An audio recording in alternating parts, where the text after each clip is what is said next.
pense qu'on a les opportunités en première mi-temps pour prendre l'avantage. On a plusieurs actions, plusieurs situations. Et on se fait prendre une première fois dans la profondeur sur un jeu long où on ne le porterait pas cadré, on doit prendre les sécurités. Ça ne nous a pas servi de leçon visiblement. Et la deuxième fois, ce qui devait arriver arriva. Et on a pris ce but. Après, voilà, on a essayé de réagir avec beaucoup d'envie, mais en étant un petit peu brouillon et en se précipitant un petit peu trop. On a vu que vous avez changé de système en seconde période, peut-être parce que tout simplement vous aviez vu au moins des fois où ça ne faisait pas, c'est ça?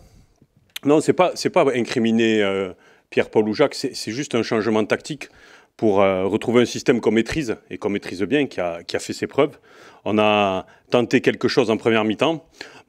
Même si on a senti qu'on était un petit peu tendu, un petit peu crispé, ça nous a fait manquer des passes. Mais la deuxième mi-temps, il y a un petit peu plus, on a joué plus haut, on a été un petit peu plus entreprenant. Et on n'a pas eu cette chance de marquer ce but qui nous aurait remis dedans. Justement, le but qui vous aurait peut-être remis dedans, on a l'impression qu'après le pénalty manqué, justement, couper les jambes du Sporting. Ben, c'est humain de prendre un petit coup derrière la tête quand vous avez une opportunité comme ça. Après, ça arrive, il ne faut pas... Aujourd'hui, on vient de perdre 2 matchs d'affilée. C'est la première fois que ça arrive au Sporting cette année.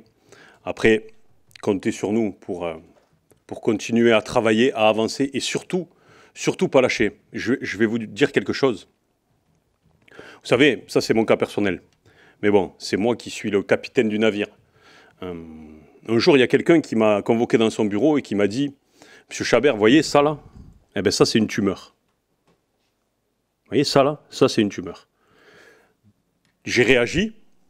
Vous imaginez bien que 2 défaites d'affilée ne me font absolument pas peur. Mais absolument pas peur. Et je vous garantis que mon groupe de joueurs n'est absolument pas abattu. Il sera revanchard. On va repartir de l'avant, c'est une certitude, parce qu'on a des garçons qui sont valeureux. Certes, ils ne sont pas parfaits, comme tout le monde, mais ils sont valeureux. Et quand vous êtes valeureux, ça paye toujours. Après un mois de janvier qui avait été très bon, avec 4 victoires, depuis, le Sporting a accumulé beaucoup de matchs nuls, peu de victoires au final, donc maintenant 2 défaites. N'est-ce pas depuis février qu'il y a-t-il eu au final un peu une baisse de régime du Sporting? Il y a une baisse de régime du Sporting. Au jour d'aujourd'hui, on a la chance d'avoir pris de l'avance et ça nous permet d'atténuer l'onde de choc, si vous voulez. Voilà, ça nous permet d'atténuer cette onde de choc. Mais quand vous êtes un compétiteur, il n'y a pas de secret. Soit, quand vous êtes en bas, vous tapez du pied sur la table pour rebondir et pour remonter, soit vous restez en bas. Mais je vous garantis qu'on va remonter. Je vous garantis qu'on va remonter.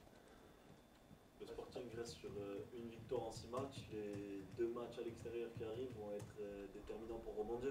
Mais tous les matchs vont être déterminants. On le savait, mais on est prêt à jouer le coup jusqu'à la dernière minute de la dernière journée, parce qu'on est préparé à ça. On est préparé à ça. On a toujours dit que ce serait difficile. Aujourd'hui, c'est difficile. C'est difficile. Mais qui, dans sa vie et dans sa carrière professionnelle, que ce soit dans le football ou ailleurs, n'a pas eu des moments difficiles? Tout le monde a eu des moments difficiles.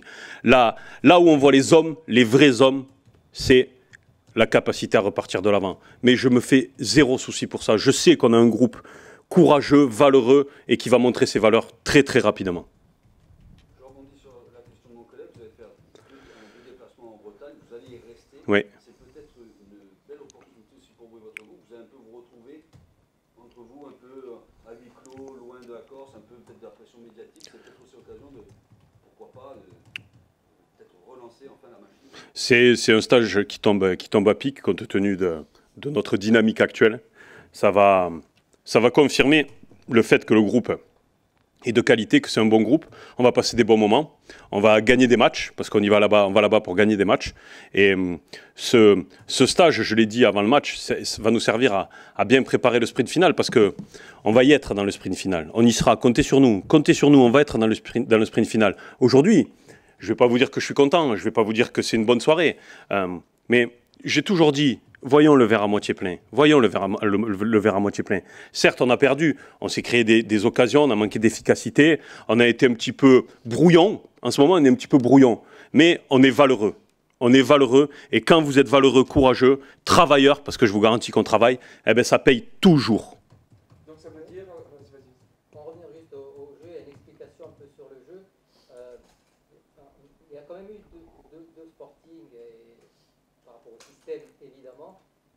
basculer la deuxième mi-temps avec un milieu beaucoup plus diversifié, avec beaucoup plus d'occasions, beaucoup plus solide. Est-ce que ça remet en cause, en question, ce que vous étiez en train de travailler, de mettre en place?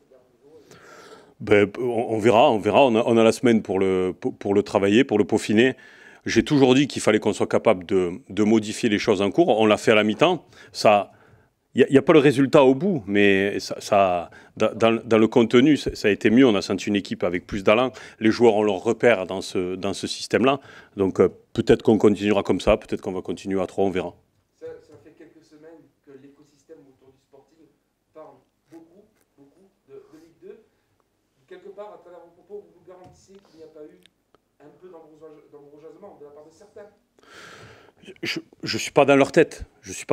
Mais sincèrement, je ne pense pas. Nous, en tout cas, on essaye de tenir au maximum avec ce discours-là, que c'est loin d'être arrivé. Et on en a la preuve aujourd'hui. Après, restons posés, restons mesurés. Sincèrement, aujourd'hui, bon, je ne sais pas, on verra les matchs de demain. Et puis, je m'en fous des autres. Je me fous de Pierre, Paul, Jacques, de n'importe quelle équipe. Aujourd'hui, ce qui compte, c'est le Sporting. Le Sporting, aujourd'hui, est en position d'accéder. À nous de rester à cette place. Et s'il faut qu'on aille le chercher à la dernière minute de la dernière journée, on ira le chercher à la dernière minute de la dernière journée. On est né pour ça et on va le faire. Comptez sur moi. Je peux pas vous garantir cette victoire parce que si je pouvais, je le ferais. Mais comptez sur nous parce que on le mérite. On est en train de faire quelque chose de très difficile. De rentrer dans un stade vide. Je ne me cache pas derrière ça parce qu'on a gagné des matchs dans le stade vide. On en a gagné des matchs et on va en regagner dans le stade vide.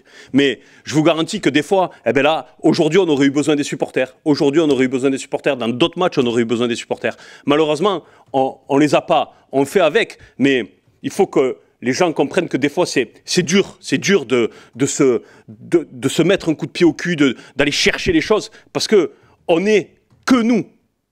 On sait qu'autour, ça voudrait pousser, mais on n'est que nous. Mais ce n'est pas une excuse. Et je ne me cacherai jamais derrière ça. Aujourd'hui, c'est une contre-performance. Je ne vais pas vous dire le contraire. Je ne vais pas vous dire que c'est... Mais c'est à la fin du bal qu'on paye les musiciens.